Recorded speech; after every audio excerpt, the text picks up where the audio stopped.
Сотрудники Министерства национальной безопасности Туркменистана проводят рейды в Липапской области и изымают всю исламскую литературу у жителей. Как сообщило 22 июля радио «Азаттык», рейды проводятся в нескольких городах области. В сообщении говорится, что управлением МНБ по Липапской области организованы массовые рейды по домам тех жителей, которые посещают мечети. Изымается любая исламская литература, кроме Корана, даже та, которая соответствует так называемым стандартам Туркменистана по религиозной литературе. Узнав об обысках, жители других районов начали прятать имеющуюся у них литературу.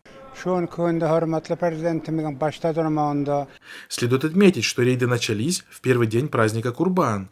Формально рейды обоснованы тем, что на фоне развивающихся событий в соседнем Афганистане в стране якобы активизировались проталибовские и проигиловские проповедники. Как сообщил информационному агентству на условиях анонимности один из пожилых жителей страны, по своему масштабу эти рейды напоминают гонения на верующих во времена советской власти. Сотрудники МНБ, находя любую религиозную книгу, даже если на соответствии стандартам религиозной литературы Туркменистана, начинают допрашивать граждан.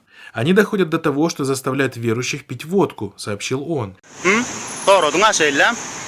Примечательно, что подобного рода рейды проводятся в Туркменистане периодически.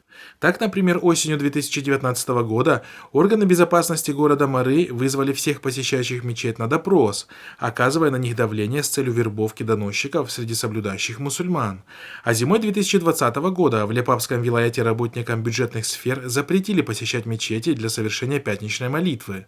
Также весной 2021 года в Мары были закрыты все мечети, и жителям города запретили совершать праздничную молитву без каких-либо объяснений.